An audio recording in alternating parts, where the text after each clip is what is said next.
आहे फॉसिल्स आणि दुसरा आहे कार्बन डेटिंग. आता फॉसिल्स म्हणजे काय हे समजून घेऊया. तुमच्या मनामध्ये प्रश्न बरेच वेळेला उद्भवला असेल की मिलियन्स ऑफ इयर्स ॲगो, लाखो वर्षांपूर्वी, हजारो वर्षांपूर्वी कोणते अॅनिमल्स पृथ्वीवरती होते, ते कुठे गेले, ते अचानक गायब झाले का, त्यांच्या बाबतीत काय झालं आणि त्यांच्यापासून हे इव्हॉल्युशन कसं झालं. या सगळ्या प्रश्नांचं एक उत्तम उत्तर आपल्याकडे आहे. त्याचं नाव आहे फॉसिल. फॉसिल मधनं हे कसं कळतं बघा. अनेक वर्षांपूर्वी, हजारो वर्षांपूर्वी पृथ्वीवरती अनेक प्रकारची नॅचरल डिझास्टर्स घडलेली आहेत.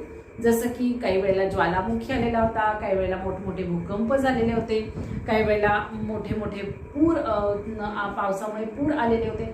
या सगळ्या नॅचरल डिझास्टर्सच्या वेळेला, यासारख्या सर्व नैसर्गिक आपत्तीच्या वेळेला अनेक सजीव जिवंत असे जमिनीमध्ये गाडले गेले. आणि ते गाडले गेल्यानंतर आज आपण हजारो वर्षानंतर जेव्हा उत्खनन करतो, जेव्हा आपण खोदकाम करतो, त्या खोदकामाच्या वेळेला दगडांवरती, मातीवरती ह्या पूर्वीच्या ॲनिमल्सचे इम्प्रेशन्स आपल्याला मिळत आहेत. त्यांचे ठसे, फॉसिल्स हे ठस्यांच्या माध्यमात आपल्याला त्यांचे फॉसिल्स हे मिळत आहेत. उदाहरणार्थ डायनासोर होता हे आपण अभ्यासात वाचला, डायनासोरची मूव्ही बघून डायनासोर काय समजून घेतला.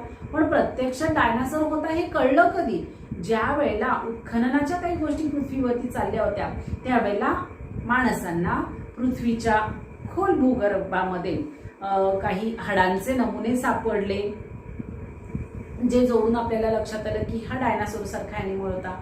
किंवा काही वेळेला व्हेल मासा असू देत किंवा कुठल्याही प्रकारचा ॲनिमल असू देत, तो जमिनीमध्ये जिवंत काढला गेल्यानंतर जमिनीच्या खालचे जे खडक होते, मोठे मोठे जे विशाल खडक होते, त्या खडकांवरती या सर्व जिवंत काढले गेलेल्या ॲनिमल्सचं आपल्याला ठसे दिसले.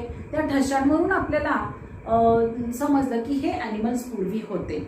म्हणजे फॉसिल्सचा अभ्यास करणं, फॉसिल्स यांचा अभ्यास करणं हे आपल्या इव्होल्युशनच्या अभ्यासामध्ये एक महत्वाचा माहिती आपल्याला ते फॉसिल्स चांगली माहिती आपल्याला देतात.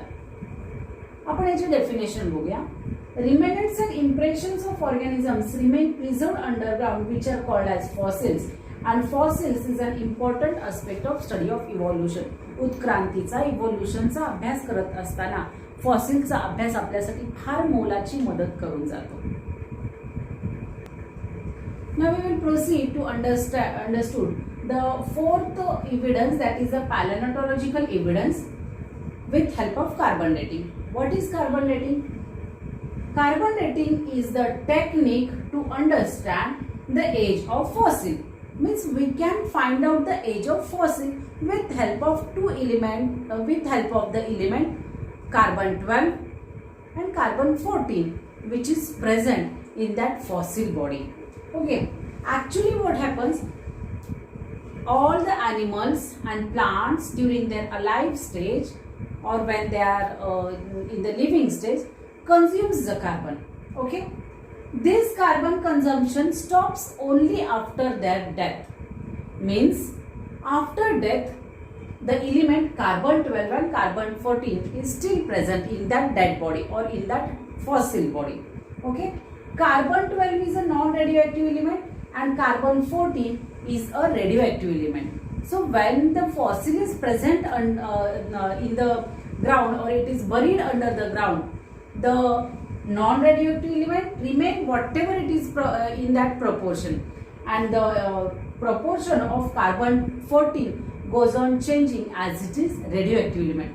So after many years, so we can say after 100 years, after 50 years also, we can find the age of fossil by calculating the ratio, different ratio between this carbon 12 and carbon 14, as carbon 12 is non-radioactive and carbon 14 is radioactive.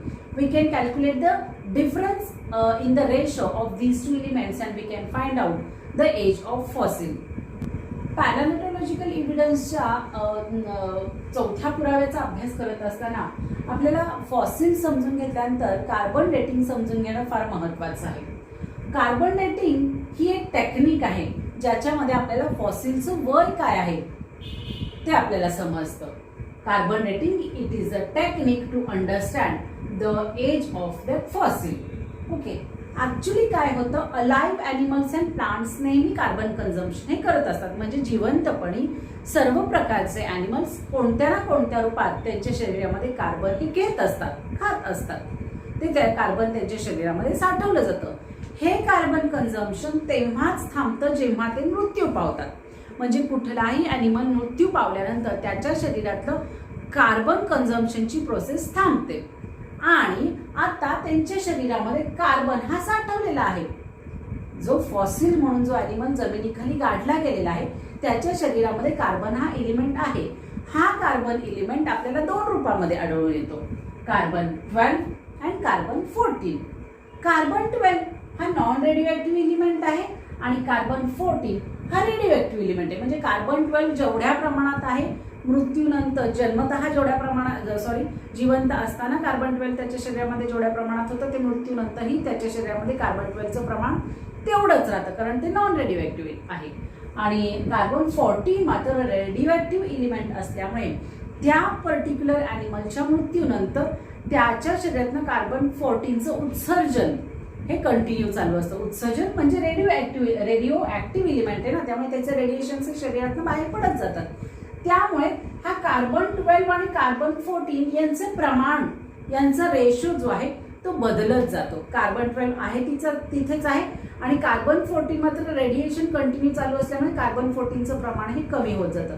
या दोघांच्या रेशोमधला carbon 12 आणि carbon 14 च्या रेशोमधला फरक जो आहे त्याच्यावरून आपण त्या फॉसिलचं एज फाइंड आउट करू शकतो. ओके, फॉसिल हे आपण समजून घेतलं. फॉसिलचं एज कसं काढायचं ते कार्बन डेटिंगनी समजून घेतलं.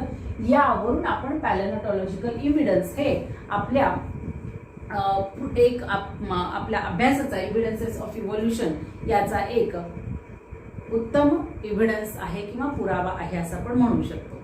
Now let me study what are the uses of carbon dating. Carbon dating method is useful for the study of paleontology. Carbon dating study is useful for understanding the meaning of anthropology. Carbon dating is useful for determining the age of human fossil. It is useful for calculating the age of fossil and placing them in a geological time scale. Deducing the information of other organisms. Example, invertebrates gave rise to vertebrates during evolution. That means here the 5th point is that carbon dating is useful for us for deducing the information of evolution of other organisms. That means invertebrates gave rise to vertebrates, means initially on the earth all there were the invertebrates. And according to the evolutionary process, according to the changes in the environment, those invertebrates going on changing in their body structures, and those invertebrates were now converted to vertebrates. That means invertebrates gave rise to vertebrates during the evolution. These are the uses of carbon dating method. आता आपण या पॅलेनोटॉलॉजिकल इव्हिडन्सच्या carbon डेटिंगचा आपल्याला उपयोग काय आहे ते बघूया. Carbon dating method ही आपल्याला पॅलेनोटॉलॉजीचं स्टडी करण्यासाठी म्हणजे फॉसिलचा अभ्यास करण्यासाठी महत्वाची ठरते. अँथ्रोपॉलॉजी हा विषय समजून घेण्यासाठी कार्बन डेटिंग आपल्याला मदत करत आहे. एज ऑफ ह्युमन फॉसिल, मानवी सांगाडा, एखादा सांगाडा आपल्याला जमिनीखाली मिळालेला आहे, त्याचं वय किती होतं, तो मृत्यू पावलेला ती माणूस, त्याची हाडं ही किती वर्षापूर्वी तो व्यक्ती जिवंत होता हे शोधण्यासाठी आपल्याला एज ऑफ ह्युमन फॉसिल शोधून काढण्यासाठी कार्बन डेटिंग महत्वाचं ठरतं. Calculating age of fossil and placing them in a geological time scale. Geological time scale जो आहे आपला अभ्यासाचा हा आलेख जो आहे त्या आलेखामध्ये ते फॉसिल नक्की किती वर्षाचं आहे हे शोधण्यासाठी आपल्याला कार्बन डेटिंग महत्वाचं ठरतं. Deducing the information of other organism. दुसरे कोणते ऑर्गॅनिझम्स त्या कालामध्ये उदयास आले त्याचा अभ्यास करण्यासाठी आपल्याला कार्बन डेटिंग महत्वाचं ठरतं. जसं की इथे एक्झाम्पल दिलेलं आहे, invertebrates gave rise to vertebrates during evolution. Evolution होत असताना इनवर्टिब्रेट्सनी अपृष्ठवंशीय प्राण्यांनी वर्टिब्रेट्सना म्हणजे पृष्ठवंशीय प्राण्यांना जन्म दिलेला आहे असा या वाक्याचा अर्थ होतो. म्हणजे काय, सगळ्यात पहिल्यांदा इनवर्टिब्रेट्स हे उदयास आले. पाठीचा कणा नसणारे प्राणी हे उदयास आले. त्याच्यानंतर म्हणजे ते सर्व सरपटणारे किंवा पाण्यात आणि दलदलीच्या भागात राहणारे प्राणी आपण म्हणूया. त्याच्यानंतर जसजसं वातावरणामध्ये पृथ्वीवरती बदल होत गेले, त्या बदलानुसार त्या इन्व्हर्टिब्रेट्समधनी स्वतःच्या शरीरामध्ये काही बदल केले. ते बदल केल्यामुळे त्यांचे रूपांतर पाठीचा कणा असणाऱ्या पृष्ठवंशी प्राण्यांमध्ये झालं. म्हणजेच इन्व्हर्टिब्रेट्स गेव राईज टू व्हर्टिब्रेट्स.